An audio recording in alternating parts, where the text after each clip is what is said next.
저는 오늘 지금 당신 곁에 계신 주님을 깨우십시다 라고 하는 말씀의 제목으로 은혜를 나누기를 원합니다.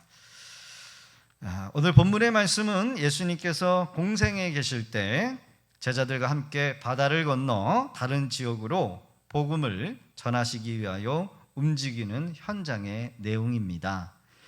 예수님의 제자 12명 3분의 1이 바닷사람입니다. 어부였어요. 예수님보다 제자들이 바다에 대해서 더 잘 알고 있었던 겁니다.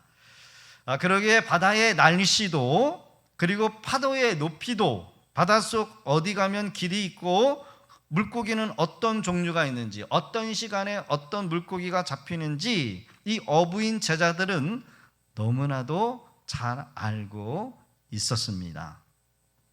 이 어부였던 제자들은 바다 위에서만큼은 자신이 있었던 거예요. 그러나 지금의 상황은 결코 그렇지 않았다는 겁니다. 그들이 경험한 어부의 경험으로는 예수님과 제자들을 위협하고 있는 이 광풍에 대해서 자신할 수 없는 상황에 이르렀다는 겁니다. 한마디로 속수무책이었다. 안전한 방법은 무엇입니까? 빨리 바다를 벗어나서 무트로 배를 대지 않는 이상 안전을 보장할 수가 없다는 겁니다. 위기의 상황 속에 그 사람의 진정한 모습을 볼 수 있다는 겁니다. 그 사람의 성격도 드러나고 그 사람 보이지 않았던 모든 것들이 무슨 상황에? 위기의 상황 가운데 드러난다는 거예요. 무엇보다도 문제가 생겼을 때 그의 믿음도 확인되어진다는 겁니다. 여기에서 제자들의 믿음을 다시 들여다 볼 수 있다는 거예요. 오늘 광활한 이 바다 한가운데 광풍을 만난 제자들의 모습을 통해서 인생의 풍랑을 만난 성도님들도 곁에 계신 주님을 깨워 문제 해결을 받고 함께 계신 하나님을 경험하는 은혜가 있기를 주 이름으로 축복합니다. 그러기에 인생의 광풍은 경험이 있는 사람이든 없는 사람이든 항상 닥칠 수 있다. 누가복음 28장 22절 하루는 제자들과 함께 배에 오르사 그들에게 이르시되 호수 저편으로 건너가자 하시매 이에 떠나 행선할 때에 예수께서 잠이 드셨더니 마침 광풍이 호수로 내리침에 배에 물이 가득하게 되어 위태한지라. 여러분, 누가 봐도 불안한 상황입니다. 매우 위험한 상황이에요. 말씀대로 순종하고 따라갔는데도 이런 문제가 얼마든지 일어날 수 있었습니다. 여러분, 요나가 배를 타고 다시스로 갔다가 풍랑을 만난 것과 다른 것입니다. 요나는 하나님의 말씀을 거스리고 불순종해서 풍랑을 만난 것이었지만 제자들은 주님의 말씀대로 배를 움직였어요. 조금도 말씀에 어긋나지 않았습니다. 건너가자라고 하는 말씀에 순종해서, 그러나 바람이 심하게 불었습니다. 본문의 말씀을 보니까 광풍이었어요. 여러분, 말씀대로 살아도 위기가 올 수 있다라는 겁니다. 아니, 오히려 말씀대로 사는 그리스도인들, 말씀대로 움직이는 교회, 말씀대로 사는 성도들에게 더욱더 어려움이 있을 수 있다. 그렇습니다. 인생의 광풍은 그 누구도 예외가 될 수가 없습니다. 부자이든 가난한 사람이든 배운 사람이든 배우지 못했다고 제외가 될 수가 없어요. 여러분, 광풍이 지나가면 재산도 잃어버릴 수 있고 쌓아놓은 명성도 곤두박질치게 됩니다. 가족의 생명도 그 누구도 보장할 수가 없어요. 건강 예측할 수 없어요. 아무리 좋은 것 먹고 관리한다 해도 건강 나빠지는 것 자신할 수 없습니다. 그러기에 바다 한가운데 당하는 광풍만, 여러분, 광풍이 아니라 삶의 광풍도 있다. 여러분, 이러한 광풍 속에 우리가 의지하고 믿고 있는 것이 무엇이냐? 그것이 중요하다라는 거예요. 결국 여기에서 결판이 난다는 거예요. 예수님의 제자들은 지금 예수님과 함께 배를 타고 호수 건너편으로 건너가던 중이었습니다. 누가복음 8장 이전의 사건들을 보면 예수님께서 여러 가지 행적들이 기록되어 나타나 있는 것을 봅니다. 예수님의 행적이 누가복음 5장부터 제자들을 부르시면서 그들에게 자신이 하나님과 함께 하심을 이 기적의 사건을 통해서 보게 하셨어요. 누가복음 5장의 기록을 보면 온몸에 나병으로 고생했던 환자를 예수님께서 직접적으로 환부에 손을 대시면서 치료해 주셨습니다. 누가복음 5장 18절의 기록을 보면 한 중풍병 한 사람이 침상에 매여서 남의 집 지붕 위로 들것에 매여 내려오는 그래서 친구들의 그 믿음을 보고 예수님이 직접적으로 그 중풍병자를 고쳐주시고 그의 영혼뿐만 아니라 그의 육신들까지 다 고쳐주시는 것을 보여주셨습니다. 많은 사람들이 예수님께로 나와 말씀을 듣는 것뿐만 아니라 병고침까지 받게 되었습니다. 이렇게 많은 사람들이 질병의 풍파, 영적인 풍파로 인해서 살아가고 있었다는 거예요.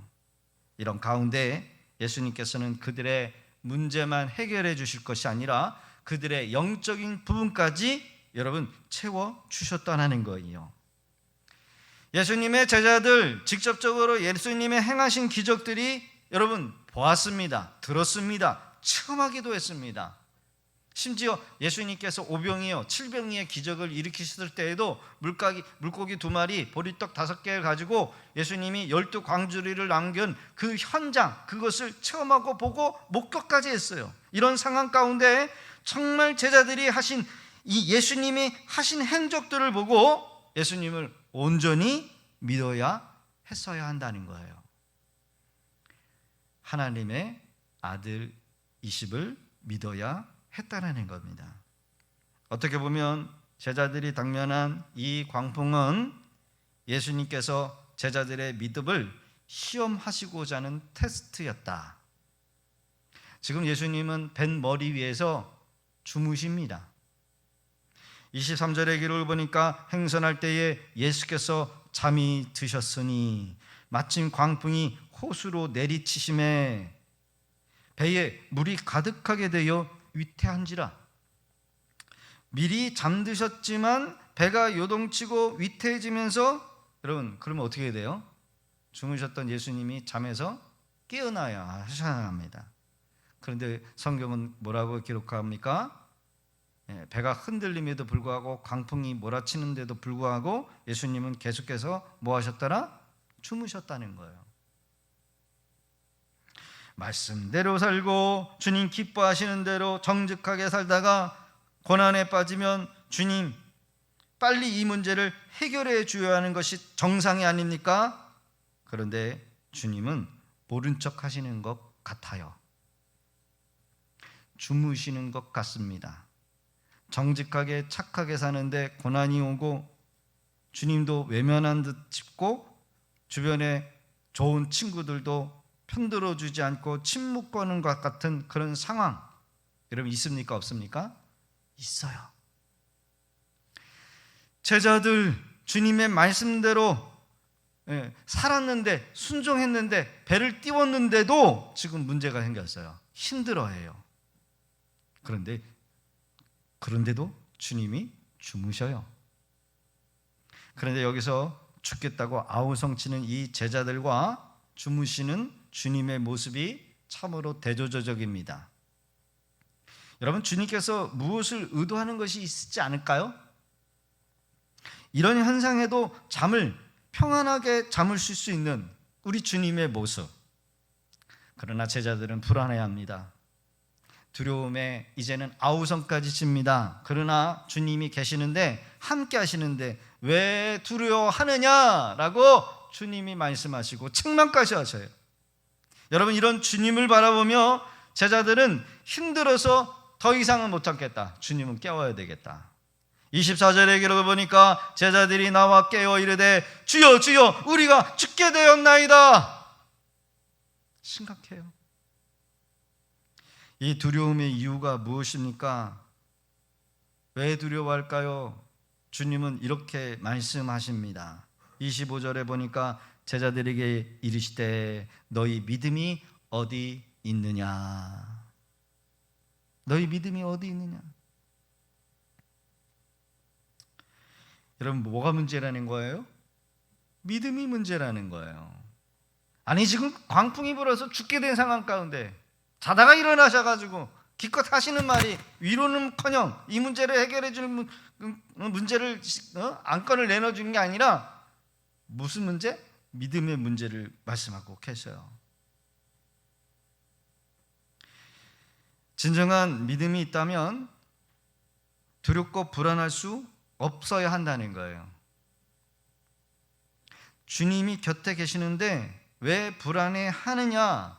내가 너에게 지금 뭘 보여줬는지, 내가 너희와 함께하고 있으면서도 너희들이 왜 믿지 못하느냐 라고 하는 그런 암시요.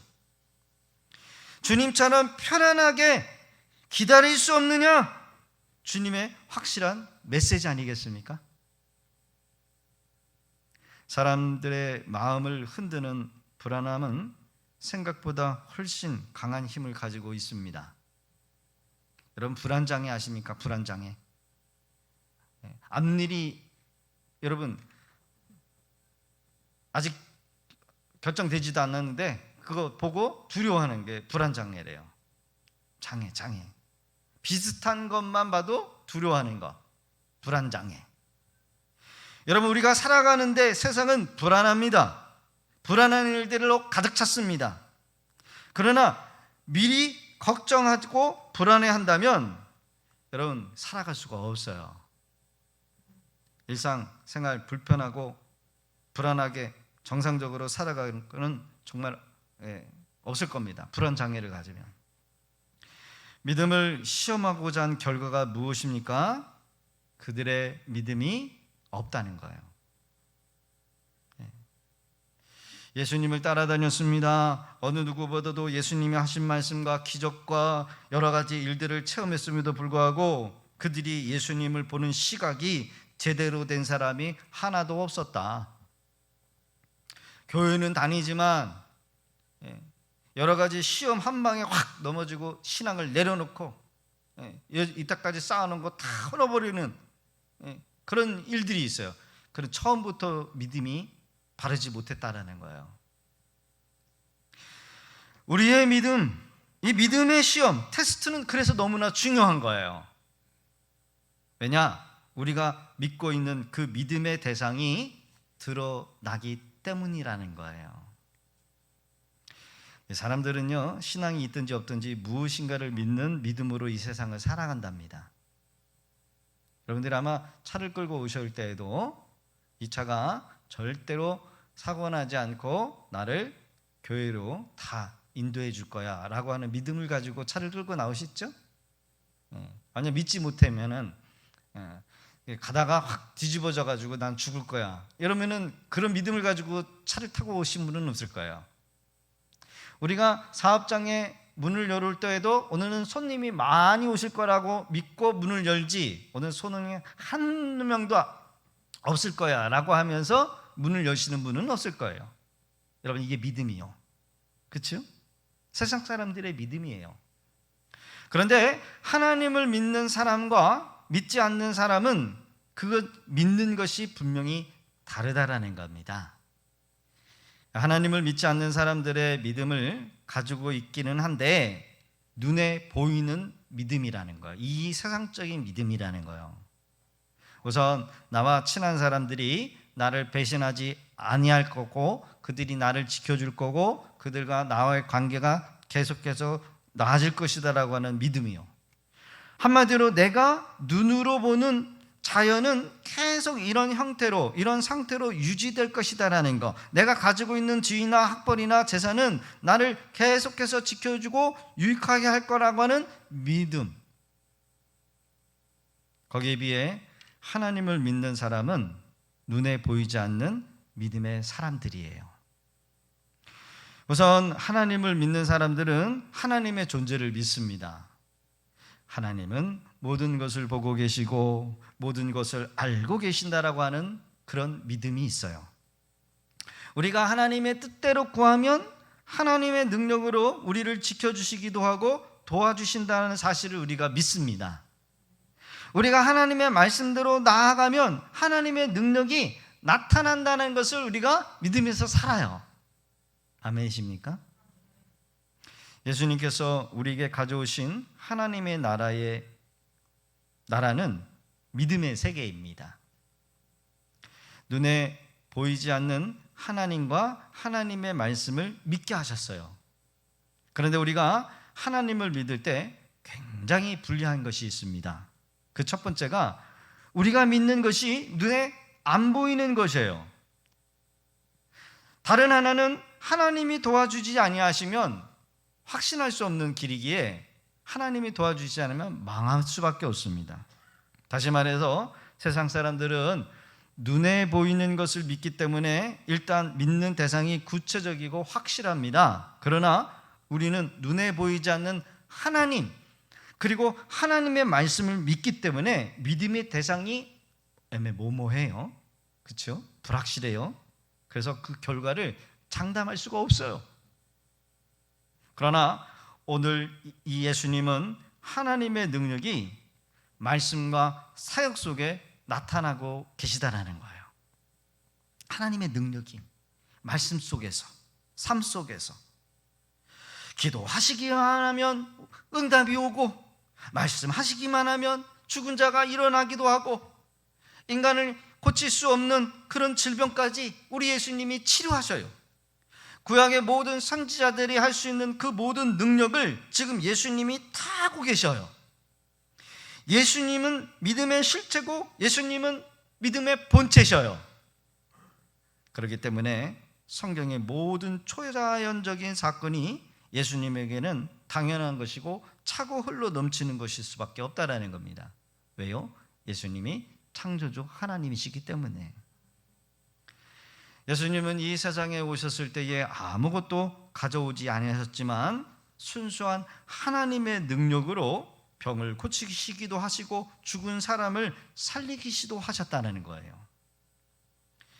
예수님은 우리를 이런 놀라운 믿음의 세계로 인도하시기를 원하십니다. 예수를 믿는다는 사실은 바로 여기에 있어요. 우리가 왜 예수를 믿어야 하는가? 그것은 우리 믿음이 성장하면 성장할수록 우리 안에도 성령께서 예수님이 주시는 그 무한한 능력, 주님이 주시는 축복의 세계가 다 우리의 것이 되기 때문이라는 거예요. 할렐루야. 제가 이렇게 교회를 세워나가는 데는요, 여러분 물질이 많아가지고 우리 아버지 어머니가 재산이 많아서 누군가의 빽이 있어서 한 것이 아니라 오직 하나님을 붙들고 하나님의 약속으로 여러분 목회를 해온 겁니다. 아무것도 없어요. 아무것도. 왜요? 그거 긁으시려고요? 아무것도 한 게 없어요. 그냥 오직 의지한 분은 하나님이 하셨어요. 하나님이. 의지할 것이 있었다라고 한다면 여러분 그걸 의지했겠지만 온전히 하나님만 믿고 왔다는 겁니다. 여러분 이것이 우리에게 능력이에요. 할렐루야. 여러분 우리가 이런 믿음으로 지금 당면하고 있는 현실의 모든 시험을 이기고 능력 있는 삶을 살 수 있게 되는 줄로 믿습니다.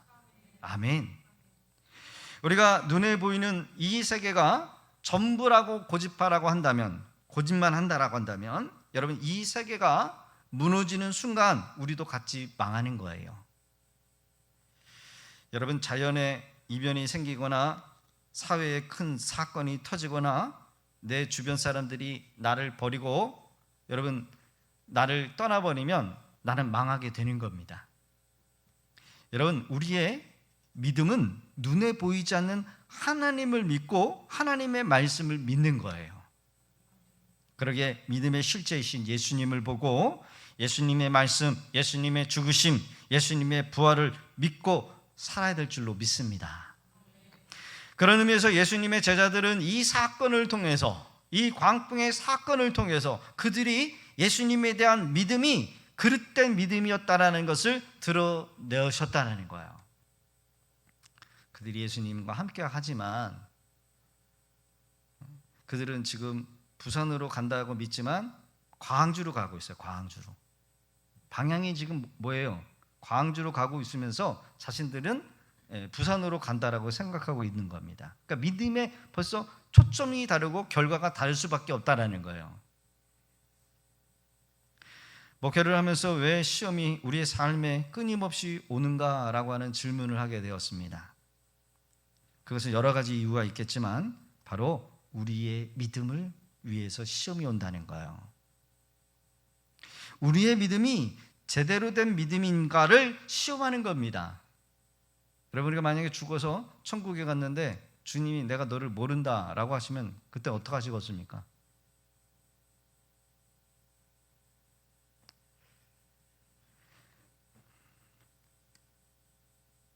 예수님은 제자들이 주님이 하신 일을 보고 처음 했음에도 불구하고 여러 가지 시험으로 그들의 믿음이 온전하지 못함을 보고 안타까운 마음을 금하실 수가 없으셨다라는 거예요.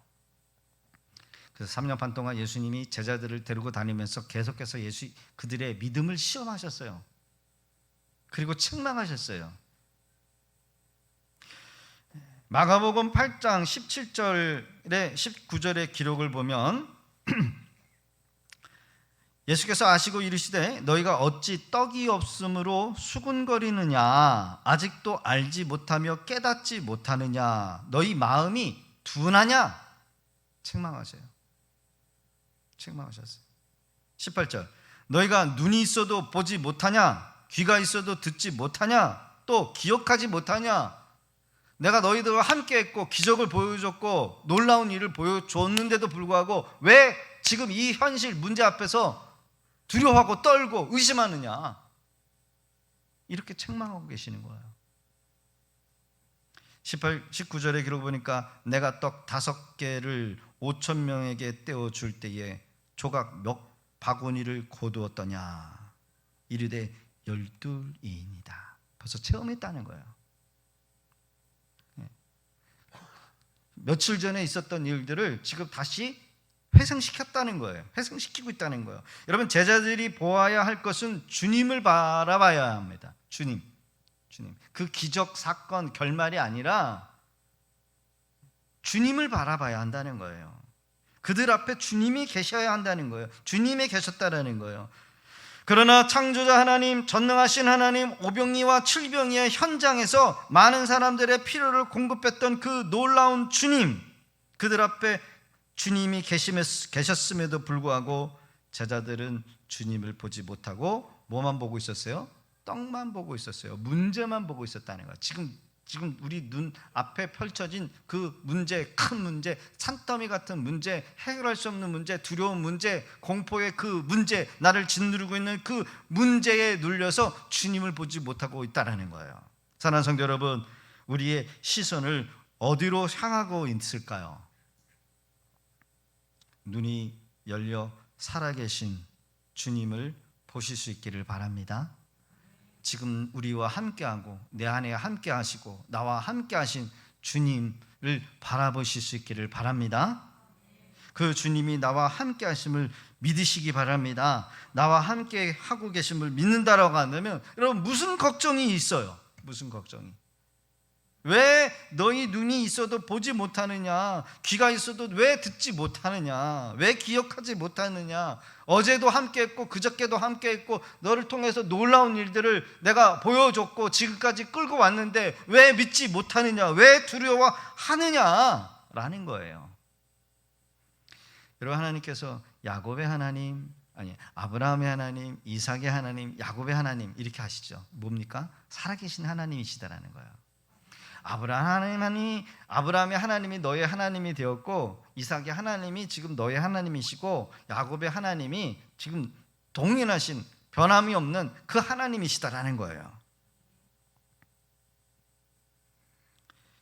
지금 주님이 우리 안에 계시며 말씀하십니다.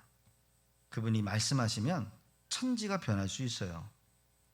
그분이 말씀하시면 세상이 새로워질 수 있습니다. 그러기에 시간과 공간을 초월하여 우리 안에 계신 주님만 바라보며 승리하실 수 있기를 주 이름으로 축복합니다. 여러분, 찬양이 할 것이라고 하는 게 아니라 주님이 하신 일, 그 능력을 찬양하는 것 아닙니까? 찬양이 그거예요. 찬양이. 두 번째로는 주무시는 주님을 깨워야 한다는 거예요. 곁에 계신 우리 주님을 깨우실 수 있기를 바랍니다. 이 사건으로 제자들은 주님이 누구신지를 확신하는 건 사건이에요. 24절의 기록을 보니까 제자들이 나와 깨어 이르되 주여 주여 우리가 죽게 되었나이다 한데 예수께서 잠을 깨사 바람과 물결을 꾸짖으시니 이에 그쳐 잔잔하여 지는지라. 주님께서 잠에서 깨어 한마디 하셨어요. 그것으로 상황이 종료가 됩니다. 제자들이 주님을 알아가지요. 25절의 기록 보니까 제자들에게 이르시되 너희 믿음이 어디 있느냐 하시니 그들이 두려워하고 놀라여 서로 말하되 그가 누구기에 바람과 물을 명함에 순종하는가 하더라. 믿음이란 시선을 어디에 두느냐에 따라 결판이 달라진다라고 제가 서두에 말씀드렸습니다. 우리의 믿음의 결판은 환경을 바라보느냐, 현실을 바라보느냐, 지금의 상황을 바라보느냐가 아니라 주님을 바라보는 데 있다는 거예요. 풍랑을 치든 폭풍이 치든 폭탄이 떨어지든 지진이 나든 화산 폭발이 나든 경제가 뒤집어져서 뭐 망했든 부도가 났든 간에 그것이 중요한 것이 아니라 여러분, 우리의 시선이 주님께로 있으면 결판이 된다는 거예요.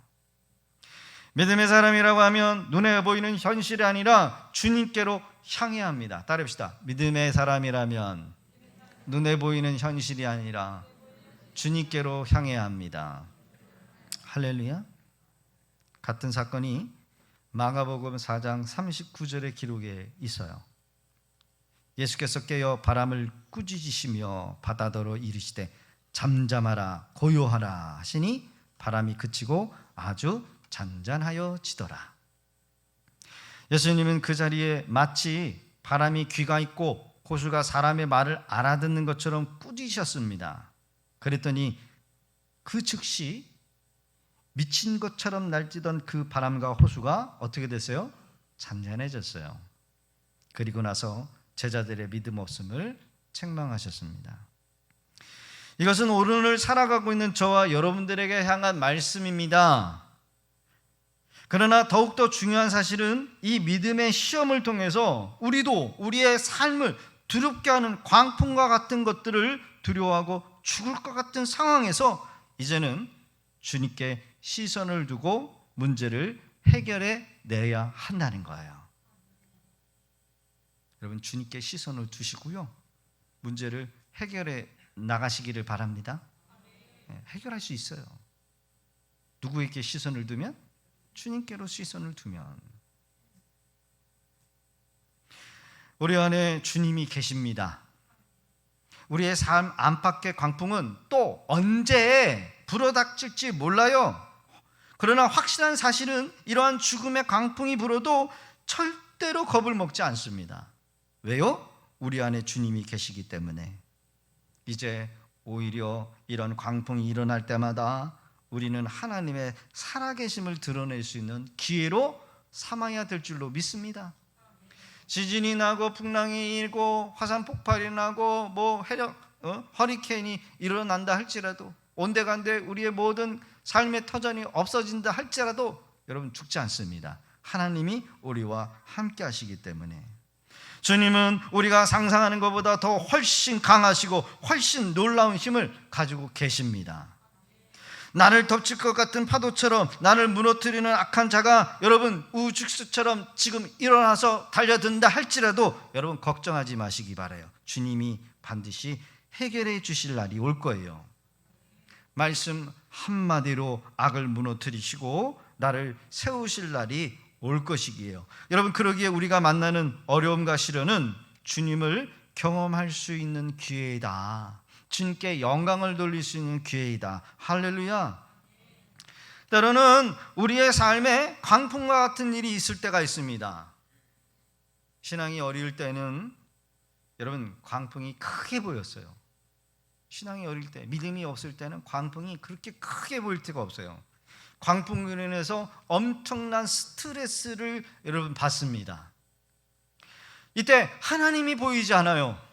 말씀도 귀에 전혀 들어오지 않습니다. 평소에 많이 암송했던 그 말씀도 하나도 들어오지 않아요. 깨닫지 않아요. 광풍과 같은 사고를 겪게 되면 주님이 곁에 계심에도 불구하고 원망이 흘러나옵니다. 걱정과 두려움에 사로잡히게 돼요. 사랑하는 성도 여러분, 우리가 어려움을 겪을 때에도, 감당할 수 없는 시험과 사건을 겪을 때에도 주님은 잠드신 것처럼 보이지만 깨어 계시고 우리가 하는 말과 우리의 감정까지도 보고 계심을 믿으실 수 있기를 바랍니다. 시험이 크면 클수록 감당할 수 없는 것 같은 그 죽음의 시험이 우리에게 찾아온다 할지라도 더욱더 주님은 우리를 지켜보시고 더 나아가 우리의 믿음을 기대하고 계시다라는 거예요. 찬송가 우리가 믿음이 이기네, 믿음이 이기네, 믿음이 이기네. 주 예수를 믿는 믿음이 이겨요. 지금 여러분 우리가 평안하고 조금 잘 되고 형통하고 돈이 좀 모아지고 잘 되는 것 같아요. 여러분 광풍이 언젠가 와요. 광풍이 와요. 광풍을 자주 맞은 사람은요 이겨내지만 광풍 한 방에 그냥 나가 떨어져서 무너지는 사람들 많아요. 잦은 광풍을 맞는 사람은 광풍이 오는구나, 태풍이 오는구나, 대비해야지, 또 이겨내야지, 이번 농사 망할 수 있겠네 라고 할 수 있지만 여러분 한 방의 광풍으로 넘어져 버리는 사람은요 일어날 수가 없어요. 제가 좋아하는 찬송가 371장, 구주여 광풍이 불어 큰 물결이 일어나 온 하늘 어둠에 쌓여 피할 곳 모르니 우리가 죽게 된 것을 안 돌아보십니까? 깊은 바다에 빠지게 된 때 주무시려 합니까? 큰 바람과 물결아 잔잔해 잔잔해, 사납게 뛰노는 파도나 저 흉악한 막이나 아무것도 주 편안히 잠들어 누신 배 엎어놓을 능력이 없도다. 할렐루야. 저 흉악한 막이나 여러분 사탄이라 할지라도 주님이 편하게 누우신 그 배를 엎을 능력이 없다는 거예요. 광풍을 일으킬 수 있고 소리는 낼 수 있고 비바람을 쳐서 이러면 우리가 탄 배를 위협할 수 있지만 그 배를 뒤집을 수 없다는 거예요. 왜요? 주님이 계시기 때문에, 주님이 함께 하시기 때문에. 주 예수 풍파를 꾸짖어 잔잔해 잔잔해, 주 예수 풍파를 꾸짖어 잔잔하라. 저는 이 찬양을 부를 때마다 위로가 됩니다. 우리가 죽게 된 것을 안 돌아봅니까? 깊은 바다에 빠지게 된 때 주무시려고만 하십니까? 여러분 사는 게 얼마나 힘듭니까? 고됩니까? 앞으로 막막한 상황과 환경이 여러분 우리를 얼마나 두렵게 합니까? 두려워. 여러분 목사님이 목회만 하면 되고 설교만 하면 되지 뭘 그렇게 두려워갖고 죽을 것 같으니까 라고 생각하시는 분들이 계세요. 저하고 한번 바꿔서 한번 해보실래요? 정말 죽을 것 같은 일들이 많아요. 저도.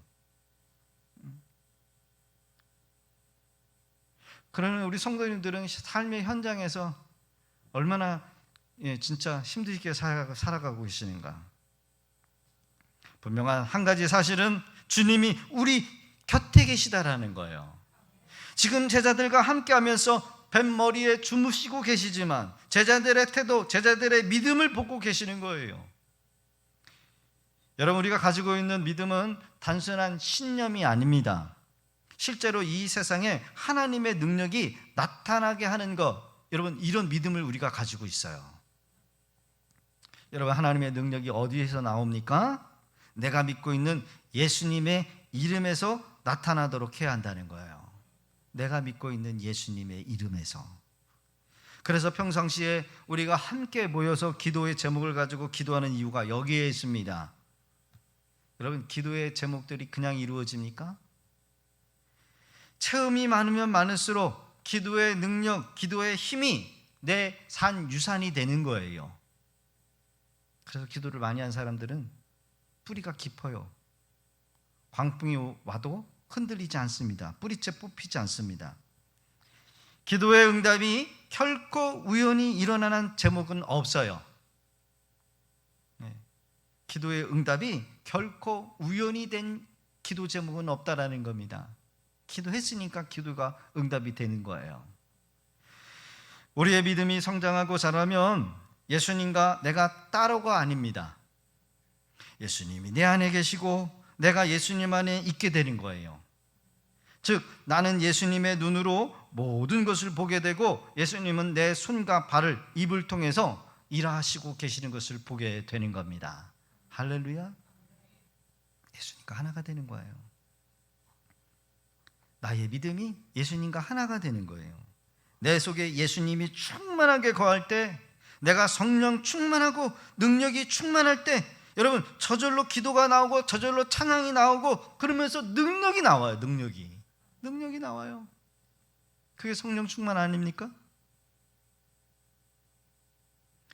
주님의 가장 위대한 표적, 기적, 예수님이 내 죄를 담당하시고 갈보리 언덕 십자가 위에 나를 대신해서 죽으신 것, 여러분, 이거 기적이에요. 이것이 내가 믿어지는 게 기적이에요. 그리고 그분이 하신 말씀대로 사흘 만에 부활하신 것, 부활하신 주님, 그분이 우리의 소망이신 줄로 믿습니다. 그분이 우리의 승리이고, 여러분, 그분만을 바라봐야 돼요. 그분이 지금도 우리와 지금 여러분들과 함께하고 계신 줄로 믿습니다. 그러게 여러분, 염려할 게 없어요. 여러분, 왜 걱정합니까? 살아계신 주님, 부활하신 주님, 그 주님이 지금도 내 안에 계시고 우리와 함께 계시고 교회와 함께 하시고, 그러기에 주님이 말씀하십니다. 그 주님을 붙잡으실 수 있기를 바라요. 주님의 음성을 늘 듣기에 힘쓰실 수 있기를 바랍니다. 그분만 따라가실 수 있기를 바랍니다. 그것이 우리의 신앙의 승리임을 여러분 확신하실 수 있기를 바랍니다. 지금도 염려하는 분들이 계시다라고 한다면 기도하세요. 기도하세요. 언제까지 기도하냐면 마음의 평강이 임할 때까지 기도하세요. 그게 응답이에요. 주님이 평강을 주십니다. 그게 응답이에요.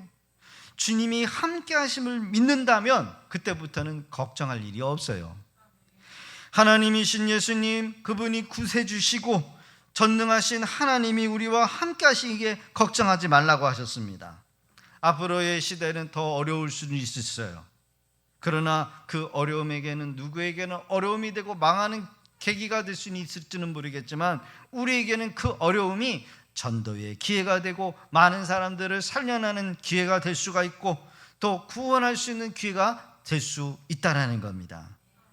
그러기에 여러분, 홍해 바다가 주님의 능력으로 열려지듯이 우리의 문제가 주님과 함께할 때 여러분 갈라지고 마른 땅처럼 당당하게 걸어 들어가게 될 줄로 믿습니다.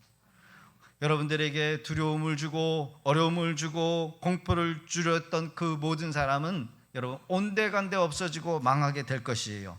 우리는 주님을 찬양할 수밖에 없게 될 줄로 믿습니다. 그러기에 지금 함께 하신 그 주님을 바라보면서 이번 한 주간도 찬양으로 승리해 나가는 그런 우리 성도님들 되시기를 주 이름으로 축복합니다. 오늘 주시는 말씀을 붙들고 함께 기도합니다. 하나님, 비록 내게 보이